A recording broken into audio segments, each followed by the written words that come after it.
আমার অনলাইন স্কুলে সবাইকে স্বাগতম। আমরা এখন নবম দশম শ্রেণীর সাধারণ গণিতের ৩.৩ বীজগাণিতিক রাশি থেকে উৎপাদক নিয়ে আলোচনা করব। উৎপাদকটা খুবই একটা গুরুত্বপূর্ণ বিষয়, বিশেষ করে বীজগণিতের ক্ষেত্রে উৎপাদক ছাড়া কোনোভাবেই বীজগণিত করা সম্ভব না। আর যে স্টুডেন্ট যত বেশি উৎপাদক পারবে তার পক্ষে বীজগণিত তত ইজি হবে, আর উৎপাদক যে পারে না তার পক্ষে বীজগণিত করা কোনোভাবেই সম্ভব না। তাহলে আমাদের সবার আগে জানতে হবে উৎপাদক কি। উৎপাদক মানে হচ্ছে গুণনীয়ক, অর্থাৎ একটা রাশিকে ভেঙে যতগুলো গুণনীয়ক পাওয়া যাবে প্রত্যেকটাই হচ্ছে এক একটা উৎপাদক। যেমন আমি যদি এক্ষেত্রে 10 একটি সংখ্যা নেই, তাহলে এটাকে ভাঙালে 2 এবং 5 পাই। এক্ষেত্রে 2 হচ্ছে একটা উৎপাদক, 5 হচ্ছে আরেকটা উৎপাদক। যদি আমরা এ এক্স একটা রাশি নেই, তাহলে এক্ষেত্রে এ ইন্টু এক্স, এতে এ হচ্ছে একটা উৎপাদক, এক্স হচ্ছে একটি উৎপাদক। তাহলে উৎপাদক মানে হচ্ছে গুণ আকারে ক্ষুদ্র ক্ষুদ্র আকারে ভাঙালে যে অংশগুলো হয় প্রত্যেকটি হচ্ছে এক একটা উৎপাদক। উৎপাদক করার জন্য সাধারণত 4টা স্টেপ আমরা ফলো করব। এই 4টা স্টেপ যদি আমরা ভালোভাবে ফলো করি তাহলে যে কোনো উৎপাদক অঙ্ক আমরা করতে পারবো। আমাদের প্রথম স্টেপে আছে কমন। আমরা কমন নিয়ে উৎপাদক করতে পারি। যেমন আমাদের যদি একটা অঙ্ক থাকে এরকম x square plus x plus x plus a, এর মধ্যে থেকে এই দুইটা অংশকে মিলে একটা জোড়া, এই দুইটা অংশকে মিলে একটা জোড়া। তাহলে এইভাবে যদি আমরা উৎপাদক করি, যেমন এই প্রথম জোড়ার মধ্যে দুইটা পদ আছে, এ একটা পদ এ একটা পদ, আর এই দ্বিতীয় জোড়ার মধ্যে এ একটা পদ এ একটা পদ। এখানে টোটাল 4টা পদকে আমরা দুইটা দুইটা করে জোড়া করলাম। তাহলে এই প্রথম দুইটা পদের মধ্যে যদি আমরা কমন নেই তাহলে দেখতে পাচ্ছি এখানে এক্স কমন আছে।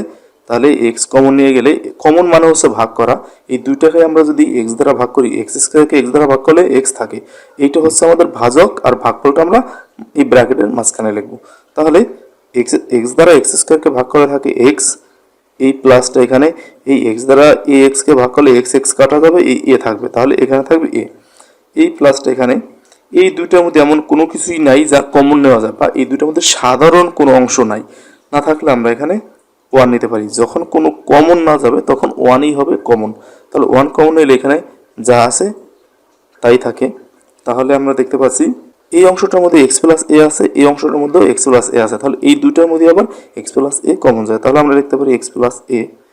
আনকমন হিসেবে এখানে থেকে যায় শুধু এক্স, প্লাস এইখানে থেকে যায় 1। তাহলে কিন্তু আমরা এটাকে দেখতে পাচ্ছি এই অংশটা আর এই অংশটা দুইটা কিন্তু গুণ আকারে আছে। তাহলে যেহেতু দুইটা অংশ গুণ আকারে আছে সেই কারণে এই দুইটাই হচ্ছে এক একটা উৎপাদক। তাহলে আমরা কিন্তু এটাকে উৎপাদক করে ফেলাম। এইটা হচ্ছে আমাদের কমন নেওয়ার পদ্ধতি। এবার আমরা দেখব দ্বিতীয় স্টেপটা। আমাদের দ্বিতীয় স্টেপ হচ্ছে সূত্র।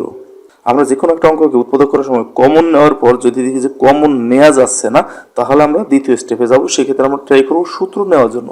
যদি সূত্র যায় তাহলে আমরা অঙ্কটাকে সূত্র নিয়ে ফেলবো। যেমন এখানে একটা অঙ্ক আমি ধরি, দেওয়া আছে x square plus 4x plus 4, এই একটি রাশি দেওয়া আছে। এখন এই রাশিটাকে আমরা যদি সূত্র নেওয়ার চেষ্টা করি তাহলে এইখানে এক্সকে যদি আমরা এ ধরি তাহলে এক্স স্কোয়ার মানে হচ্ছে এ স্কোয়ার প্লাস সূত্র অনুযায়ী আমরা জানি কি স্কোয়ার সূত্র 2 থাকে, 2 দিলাম। এখানে এক্স যেহেতু আমাদের এ, এখানে এক্স লিখবো। এরপর জানি আমরা 2 এর পরে একটা বি থাকে। তাহলে এই 4x কে যদি এই অংশ দ্বারা আমরা ভাগ করি তাহলে আমরা বি কি হবে সেটা আমরা পেয়ে যাবো। এখানে 2 এবং x দ্বারা এক্স এক্স কাটা যাবে, 2 দ্বারা 4কে কাটলে 2 থাকবে। তাহলে আমাদের বি হিসেবে কিন্তু এখানে আর বাকি থাকে 2। তাহলে 2 কিন্তু আমাদের বি হয়ে গেল। আমরা জানি সূত্রের শেষে থাকে বি স্কোয়ার মানে হচ্ছে 2 স্কোয়ার। এখন আমরা দেখতে পাচ্ছি এইটার পরিবর্তে এইটা, এই তিনটা গুণ করলে এটা সমান হয় এই 2কে স্কোয়ার করলে 4 হয়। তার মানে এইটাকে আমরা সহজে কিন্তু সূত্র আকারে এখানে সাজিয়ে ফেললাম। এখন a square plus 2ab plus b square, এর সূত্র হয় a plus b whole square. আমাদের কিন্তু এটা সহজেই একটা উৎপাদক হয়ে গেল। এখানে এক্স প্লাস 2 হোল স্কোয়ার মানে হচ্ছে x plus 2 into x plus 2। যেমন এই যে এইভাবে লেখা যায় এটাকে x plus 2 into x plus 2। তাহলে এটা কিন্তু দুইটা গুণফল, দুটো গুণ আকারে আছে। এইখানেও দুইটাকে গুণ আকারেই বোঝায়, যেহেতু স্কোয়ার আছে, একই জিনিস দুইবার আছে। তাহলে কিন্তু এইটাও কিন্তু উৎপাদক হয়ে গেল আমাদের। এরপরে তৃতীয় স্টেপ হচ্ছে আমাদের মিডল টার্ম। আর এখানে মিডল টার্ম করার চেষ্টা করব। যদি ধরি আমাদের একটা অঙ্ক আছে 3x স্কোয়ার মাইনাস এক্স মাইনাসের 14। এখন মিডল টার্মের যে নিয়ম, এখন মিডল টার্মের নিয়ম হচ্ছে এই প্রথম অংশটা আর শেষের অংশটাকে আমাদের গুণ করতে হবে। গুণফলটা কত হয় সেটা আমাদের খেয়াল করতে হবে। এখানে 3 এবং 14 যদি গুণ করি তাহলে হয় 3 14 42 অর্থাৎ 42। এই প্রথমটার সঙ্গে প্লাস আর এটার সঙ্গে মাইনাস, তার মানে সামনে একটা মাইনাস, আর এটার সঙ্গে এক্স স্কোয়ার আছে, সামনে এক্স স্কোয়ার। তার মানে এই প্রথম অংশটা এবং শেষের অংশটা যদি আমরা গুণ করি তাহলে মাইনাসের 42 এক্স স্কোয়ার হয়। এখন মাঝের অংশটাকে এমনভাবে আমরা এই একটাকে ভেঙে দুইটা অংশ করব যাদের গুণফলটা এই দুই প্রান্তের দুইটার গুণফলের সমান হবে আর যোগফলটা এই মাঝেরটার সমান হবে। অর্থাৎ এই এক্সে ভাঙায় আমরা এমন দুইটা সংখ্যা আমরা লিখব যে এই দুইটার যোগফল এক্স হবে কিন্তু গুণফলটা হবে এই মাইনাসের 42 এক্স স্কোয়ার। এইটা করার জন্য আমরা এই যে দুইটার গুণফলের সঙ্গে যেই সংখ্যাটা হয় এইটাকে আমরা লসাগুর মাধ্যমে সহযোগিতা নিতে পারি। যেমন এই 42 এটাকে যদি আমরা 2 দিয়ে ভাগ করি তাহলে হয় 21। এটার মধ্যে 7 অথবা 3 যায়, আমরা 3 দিয়ে নিলে এখানে 7। এখন এই যে তিনটা উৎপাদক হলো এই তিনটার মধ্যে এমনভাবে গুণাকারে আমরা নেব, হয়তো এইটার সঙ্গে এইটা নেব, এরপর যা হলো সেই গুণফলটা আবার এটার সঙ্গে যোগ বা বিয়োগ করে দেখবো এটার সমান হয় কিনা। এতেও যদি না হয় তবে এইটাকে আলাদা নেব, এই দুটাকে একসঙ্গে গুণ করে এটার সঙ্গে যোগ বিয়োগ করে দেখব যে এই মাইনাসের এক্স হয় কিনা। তাও যদি না হয় এই 2 এবং 7 গুণ করব, গুণফলটা এই 3 সঙ্গে যোগ বিয়োগ করে দেবো এইটা হয় কিনা। যদি হয় তাহলে মনে করবো আমরা উৎপাদক হয়ে গেল। যদি আমরা ধরি এই ক্ষেত্রে যেমন এই 2 আলাদা নেই এবং 3 এবং 7 নেই তাহলে এখানে 2 আর এইখানে হচ্ছে 3 এবং 7 গুণ করলে 21। এখন 2 এবং 21 যোগ করলে হবে 23, বিয়োগ করলে হবে 19, অর্থাৎ এক্স হচ্ছে না। এখন যদি আমরা এই দুইটাকে আলাদা নেই আর এটাকে আলাদা নেই তাহলে এই দুইটাকে যদি আমরা গুণ করি 2 এবং 3 গুণ করলে হয় 6 আর এখানে আছে 7। এখন এই দুইটাকে গুণ করলে কিন্তু আমাদের এই দুইটার গুণফলের সমান হচ্ছে, অর্থাৎ 6 7 42, 42 কিন্তু ঠিকই হচ্ছে। তো যোগ করলে এই মাঝেরটা হয় কিনা সেটা আমরা দেখবো। এই দুইটা কিন্তু যোগ করলে হবে 13 কিন্তু বিয়োগ করলে কিন্তু হয় 1, 7 থেকে 6 গেলে 1 হয়, অর্থাৎ আমরা কিন্তু 7টা এক্স এবং 6টা এক্স নিয়ে বিয়োগ করলে একটা এক্স কিন্তু আমরা পেয়ে যাচ্ছি। সেক্ষেত্রে 6 এবং 7টা কিন্তু আমাদের এই ক্ষেত্রে ভাঙানো সঠিক। তাহলে আমরা এই ক্ষেত্রে আরেকটা জিনিস খেয়াল করতে হবে, আমরা এই যে 6 এবং 7 নেব কোনটা প্লাসের নেব কোনটা মাইনাসের নেব সেটাও কিন্তু আমাদের এই যে এখান থেকে আমরা নিতে পারি। যদি এই যে শেষের যে অংশটা আছে এই অংশটা যদি মাইনাসের হয় তাহলে এইখানে যেই অংশ দুইটা পাইলাম আমি সেই দুইটা অংশ আমাদের একটা প্লাসের একটা মাইনাসের নিতে হবে। কিন্তু এইখানে যদি প্লাসের থাকে তাহলে এই দুইটা কিন্তু আমাদের একই রকম চিহ্ন হবে। এখানে এই 14 যদি এখানে 14 যদি আমাদের প্লাস হতো তাহলে আমাদের এখানে 6 এবং 7 দুইটাই কিন্তু প্লাসের নিতে হতো অথবা দুইটাই মাইনাসের নিতে হতো। এখানে প্লাস থাকলে দুইটা হবে একই রকম সাইন আর এখানে যদি মাইনাস হয় তাহলে দুইটা নিতে হবে দুই রকম সাইন। এখন প্লাসেরই নেব দুইটা না মাইনাসের নেব সেটা ডিপেন্ড করে এই যে মাঝখানে মাইনাস থাকলে এখানে যদি প্লাস থাকে তাহলে দুইটাই আমাদের মাইনাসে নিতে হবে, মাইনাসে মিলে এই গুণফল প্লাস হয়ে যাবে। আর যদি এখানে প্লাস থাকে এখানেও প্লাস থাকে তাহলে দুইটাই প্লাস নিতে হবে, প্লাসে প্লাস হবে। আর যদি এখানে মাইনাস থাকে এইখানে যদি আমাদের প্লাস থাকে তাহলে আমরা বড়টা নেব প্লাসের, ছোটটা নেব মাইনাসের। আর যদি এখানে মাইনাস এখানেও মাইনাস তাহলে বড়টা নেব মাইনাসের, ছোটটা নেব আমরা প্লাসের। তাহলে এইভাবে কিন্তু আমরা এই অঙ্কটা করতে পারি। তাহলে এই হচ্ছে আমাদের মিডল টার্ম করার নিয়ম। তাহলে আমরা এই ক্ষেত্রে আমরা কি পেলাম, আমাদের এই 14টা কিন্তু মাইনাসের থাকলে আমি কি বলেছি দুইটা নিতে হবে দুই রকম চিহ্ন। যেহেতু এখানে দুই রকম নেব 6 এবং 7 একটা প্লাসের নিতে হবে একটা মাইনাস নিতে হবে, কিন্তু আমরা মাইনাসেরটা বড় নেব না প্লাসেরটা বড় নেব এইখানে যেই চিহ্নটা থাকবে সেই চিহ্নটাই আমাদের বড় সংখ্যায় নিতে হবে। এখানে মাইনাস আছে যার কারণে বড়টা নিতে হবে আমাদের মাইনাস এবং ছোটটা নিতে হবে বিপরীত সাইন। তাহলে এইখানে আমি 3 নিলাম এই এক্স স্কোয়ার, মাইনাসের এখানে আমরা এই 7 নেব, 7 সঙ্গে এই এক্স 7x, এরপর প্লাসের 6 নিতে হবে আমাদের এখানে 6x মাইনাস 14। তাহলে কিন্তু আমাদের মিডল টার্ম করে ফেললাম। এখন এই দুইটা বিয়োগ করলে আমাদের এই এক্স হয় আর এই দুইটা গুণ করলে আমাদের এই প্রথম দুইটার এই দুই মাথার এই দুইটার গুণফলের সমান হয়। এখন এই দুইটার মধ্যে আমাদের কি কমন যায়, দুইটার মধ্যে এক্স আছে, আমরা যদি এক্স কমন নেই তাহলে থাকে এক্স মাইনাস এখানে থাকে 7। এই দুটার মধ্যে আমাদের 2 কমন যায়, 2 কমন নেই এখানে থাকে 3x, এখানে আমাদের একটা 3 ছিল এখানে থাকে 3x আর মাইনাস এখানে 14কে আমরা 2 দ্বারা ভাগ করলে এখানে থাকে 7।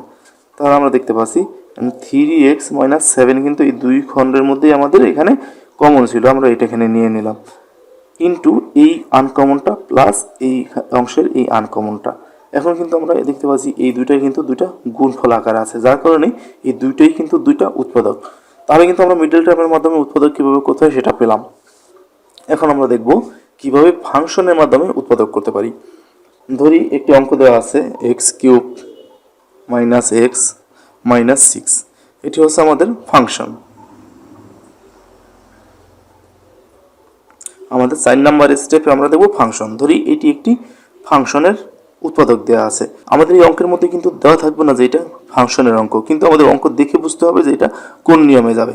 আর প্রথম কমন নেওয়ার চেষ্টা করব, সূত্র নেওয়ার চেষ্টা করব, মিডল টার্ম নেওয়ার চেষ্টা করব। যখন তিনটার কোনো পদ্ধতিতেই কাজে আসে না, তখন আমাদের বুঝতে হবে এটা ফাংশন পদ্ধতিতে যাবে। তিনটা রাশি দেখে মনে হচ্ছে যে এটা মিডল টার্ম হবে, কিন্তু মিডল টার্ম হলে আমরা জানি এখানে পাওয়ারটা জোর হতে হয়, হয়তো বা এখানে 2 হবে অথবা 4 হবে অথবা 6 হবে, কিন্তু এখানে আছে কি কিউব, যার কারণে এটা মিডল টার্ম হবে না। এখন সূত্র যদি নেই, কিউবের ক্ষেত্রে 4টা খণ্ড থাকে, এখানে আছে 3টা থাকলে স্কোয়ারের সূত্র নিতে হয়, এখানে কিন্তু স্কোয়ারও নাই, যার কারণে কোনোভাবে এটা সূত্র নেওয়া সম্ভব না। আর কমন নিতে গেলে দুটোর মধ্যে এক্স আছে, তৃতীয়টার মধ্যে এক্স নেই, কমনও যাচ্ছে না, তাহলে আমাদের অবশ্যই এটা বুঝতে হবে কি এটা ফাংশনের। তাহলে ফাংশন নেওয়ার জন্য আমরা যেটা করব, সর্বপ্রথম আমরা ধরি function of x equal to x cube minus x minus 6। এটা আমি জাস্ট একটু বোঝানোর স্বার্থে এইভাবে আমি ধরে নিলাম। এখন এই যে ভিতরে এক্স আছে, এই কারণে আমি ফাংশন অফ এক্স ধরলাম এটাকে। এখন আমি এক্স এর মান এমন একটা কিছু ধরবো যেই মানটা ধরার ফলে এই পুরো রাশিটার মান 0 হয়ে যাবে। এক্স এর কোনো একটা মান বসানোর ফলে এখানে এটার মান 0 হবে। তাহলে এক্স এর মান কি বসাইলে এটার মান 0 হয় সেটা আমাদের দেখতে হবে। যদি আমি 1 বসাই তাহলে এক্স এর মান 1 হলে 1 কিউব মানে হচ্ছে 1, এখানে 1 এর থেকে 1 গেলে 0 মাইনাস 6 থাকে। যদি 2 ধরি তাহলে এখানে 2 কিউব মানে হচ্ছে 8, আর এইখানে মাইনাসের 2 মাইনাসের 6, মাইনাসের 2 মাইনাসের 6 8, আর এখানে 8 বিয়োগ করলে 0। তাহলে আমরা দেখতে পাচ্ছি আমরা যদি শুধু 2 বসাই এক্স এর মান, তাহলে এটার মান 0 হচ্ছে। তাহলে আমরা লিখতে পারি যে সুতরাং function of 2 equal to 2 cube minus 2 minus 6, অর্থাৎ এই এক্স এর পরিবর্তে এখানে যা লিখেছি এখানে সবগুলো এক্স এর পরিবর্তে তাই হবে। তাহলে এখানে আমরা দেখলাম 2 কিউব মানে হচ্ছে 8, আর এই দুটো বিয়োগ করলে এখানে -2 আর -6 মিলে হবে 8। তাহলে এখানে 8 থেকে 8 বিয়োগ করলে হয় 0। এখন আমরা এখানে 0 পেলাম, কিন্তু 0 পেলে এখানে আমরা উত্তরটা কিভাবে বের করব? এখন আমরা এই সমস্ত অংশে যখন এই যে আমি কমন নিয়েছি, কমন নেওয়ার সময় আমরা এই যে এখানে একটা অংশ পেয়েছি, এই কোনো কিছু কমন নেওয়ার ফলে এখানে একটা অংশ, এবং এইখানে কোনো কিছু কমন হওয়ার ফলে সেই একই জিনিসটা এইখানেও আমরা পেয়েছি, অর্থাৎ এই একই জিনিস আমাদের দুই ক্ষেত্রেই কমন আসছে। এইখান থেকে আমরা এই কমন জিনিসটাই এখান থেকে আমরা বের করে ফেলবো। তাহলে এই কমন জিনিসটা যদি আমরা বের করে ফেলি, তাহলে কিন্তু বাকি যে উপাদানগুলো সেগুলো আমরা বের করতে পারবো। তাহলে আমরা এই যে কমন অংশ, এই এই অঙ্কের ক্ষেত্রে সেই কমন অংশটা আমরা এখান থেকে বের করতে পারবো। তার জন্য আমাদের একটা সূত্র হচ্ছে এই প্রথম ফাংশন মাইনাস এই দ্বিতীয় ফাংশন। প্রথম যার ফাংশন ধরেছি সেটা মাঝখানে থাকবে মাইনাস, এবং দ্বিতীয় যার ফাংশন ধরেছি সেটা, আমরা এখানে প্রথম ফাংশন ধরেছিলাম এক্স এর, তাহলে এখানে হবে এক্স সূত্র অনুযায়ী মাইনাস, এখানে 2 আছে, এখানে 2, এখানে যে -2 থাকতো তাহলে এই মাইনাস হতো, আবার এখানে ব্র্যাকেট দিয়ে -2, তারপরে মাইনাস মাইনাস গুণ করে প্লাস করতে হতো। কিন্তু এখন আমাদের প্লাস যে 2 ছিল, এই কারণে আমরা এখানে সূত্রে মাইনাস, এখানে সরাসরি 2 লিখলাম। তাহলে এই যে x - 2 হলো, এইটা হবে এই যে ফাংশন অফ এক্স ধরেছিলাম এত এর একটি উৎপাদক। তাহলে এই x - 2টা হবে ফাংশন অফ এক্স এর একটি উৎপাদক। তাহলে আমরা কিন্তু একটা উৎপাদক পেলাম, এবং সেই উৎপাদকটা আমরা এই কমন অংশটা হিসেবে যদি পাই, তাহলে কিন্তু বাকি অংশগুলো বের করা আমাদের জন্য খুবই সহজ। তাহলে সেটা কিভাবে আমরা করব সেটা একটু দেখি। এই প্রথম অংশটাকে আমরা এখানে নিয়ে আসব, x³ মাইনাস এক্স মাইনাস 6। এখন আমরা দুটো লাইন একসঙ্গে করব, যেমন আমি দ্বিতীয় লাইন এবং তৃতীয় লাইন একসঙ্গে নিলাম। এখানে আমরা তৃতীয় লাইনটা আগে করব। তৃতীয় লাইন আগে কেন করব? আমরা এই যে অংশটা, এই অংশটার সাহায্যে আমরা এই দ্বিতীয় লাইনটা বের করব। সেটা কিভাবে? এই প্রথম অংশ থেকে এমন কোনো কিছু আমরা কমন নেব যেটা থেকে কমন নেওয়ার ফলে আমাদের এই অংশটা থাকবে। যেমন এখান থেকে এক্স স্কোয়ার থেকে যদি এক্স রাখতে চাই তাহলে এক্স স্কোয়ার কমন নিতে হয়, এখানে এক্স স্কোয়ার কমন নিলাম, এক্স স্কোয়ার কমন নিলে এই অংশটা থাকবে এক্স মাইনাস টু থাকবে। এখানে এমন কোন কোন সংখ্যা থাকলে সেখান থেকে এক্স স্কোয়ার কমন নিলে এক্স মাইনাস টু থাকবে, নিশ্চয়ই এই দুইটা গুণ করলে আমরা সেই অংশটা পেয়ে যাব। এক্স স্কোয়ার দ্বারা এক্স কে গুণ করা হয় এক্স কিউব, অর্থাৎ এক্স কিউব থেকে এক্স স্কোয়ার কমন নিলে এক্স থাকে। একইভাবে দ্বিতীয়তে যে সংখ্যাটা থাকবে যেটা থেকে আমরা এক্স স্কোয়ার কমন নিলে টু থাকবে, সেটাও কিন্তু আমরা এই দুইটা গুণ করার ফলে পেয়ে যাব। যেমন এক্স স্কোয়ার দিয়ে টুকে যদি গুণ করি তাহলে হয় মাইনাসের টু এক্স স্কোয়ার। এখন মাইনাসের টু এক্স স্কোয়ার থেকে আমরা এক্স স্কোয়ার কমন নিলে টু থাকে, তাহলে এটা কিন্তু আমরা পেয়ে গেলাম। এখন এই যে এই এক্স কিউব কিন্তু এখানে ছিল, এটি এখানে নেওয়া হলো, এই মাইনাসের টু এক্স স্কোয়ার কিন্তু এই লাইনের মধ্যে নেই, এই মাইনাসের টু এক্স স্কোয়ার কিন্তু আমরা বেশি নিয়েছি। তাহলে এটা ঠিক করার জন্য আমাদের এটা বিপরীত সাইন দিয়ে আবার সমান নিয়ে নিতে হবে, অর্থাৎ মাইনাসের নিয়েছিলাম, এবার আমরা প্লাসের নিয়ে এটাকে সমান করব। এখন এই অংশ থেকে আবার সেমভাবে কোনো কিছু কমন নিলে আমাদের এই অংশটা আবার পাওয়া যাবে। তাহলে কত কমন নিলে আমরা এই এক্স পাবো, টু এবং এক্স যদি কমন নিই তাহলে টু এক্স থেকে আমাদের এক্স থাকে, অর্থাৎ টু এক্স কমন নিলে এই টু এক্স থেকে এখানে এক্স থাকলো, সঙ্গে এই যে মাইনাসের টু আসলে এই পুরো অংশটা আমরা এখানে লিখলাম। এখন এইটা থেকে এটা কমন নিলে এক্স থাকলো, কিন্তু এই কত থেকে এই টু এক্স কমন নিলে এই টু থাকবে সেটা আমাদের দেখতে হবে। সেটা পাবো এটা গুণ করার ফলে, টু এবং টু এক্স গুণ করলে হবে এখানে মাইনাসের ফোর এক্স, কেননা এই মাইনাসে আর এই প্লাসে মিলে মাইনাস হলো।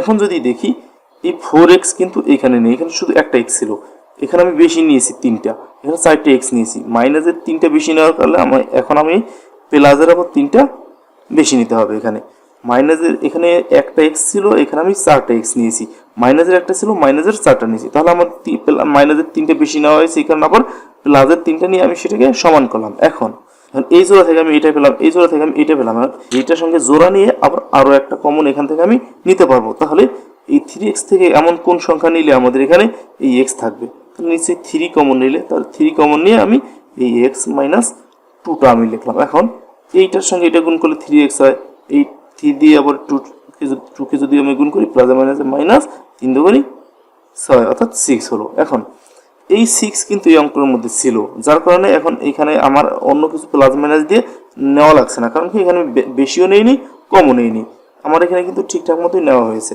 এখন যদি দেখি এইটা এখানে নিয়েছি, এই সিক্স এখানে নিয়েছি, এইটা আমি বেশি নিয়েছিলাম, আবার এখানে আমি এটা বিপরীত চিহ্ন নিয়ে কমিয়ে দিলাম। এখানে আমি এই এক্স কিন্তু এখানে আমি ফোর এক্স নিয়েছিলাম, তিনটা বেশি নিয়েছিলাম, এখানে আবার বিপরীতটা নিয়ে আমি ঠিক করে ফেললাম। এখন এই পরের লাইন আমি কিভাবে পাবো দেখি, এই তিনটা কিন্তু একই জিনিস, তাহলে কমনটার পরিবর্তে আমি একটা নিতে পারি এক্স মাইনাস টু, কমনটার পরিবর্তে নিলাম। আনকমন হিসাবে x square plus two x plus এই থ্রি, এটা আনকমন ছিল। এখন কিন্তু এইটা আর এটা কিন্তু এখন আমাদের গুণ আকারে আছে, যার কারণে এই দুইটাই হচ্ছে আমাদের দুইটা উৎপাদক। তাহলে আমরা কিন্তু ফাংশনের মাধ্যমে একটা উৎপাদক করে ফেললাম। তাহলে আমরা কিন্তু কমন, সূত্র, মিডল টার্ম এবং ফাংশন এই চারটি পদ্ধতিতে কিন্তু আমরা এই উৎপাদকটা কিভাবে করতে হয় এখানে আমরা সেটা দেখলাম। এই চারটি পদ্ধতি যদি আমরা খুব ভালোভাবে করতে পারি তাহলে আমাদের এই উৎপাদক করতে কোনো সমস্যা হবে না, আমরা যে কোনো কঠিন উৎপাদক আমরা কিন্তু করতে পারবো। তাহলে আশা করি বুঝতে পেরেছো। এরপর যদি না বুঝে থাকো, কোথাও বুঝোনি, কোন অংশটি বুঝোনি, আমাকে কমেন্ট করে জানাও, আমি সেটি বুঝিয়ে দেওয়ার চেষ্টা করবো। আর আমার পরের ভিডিও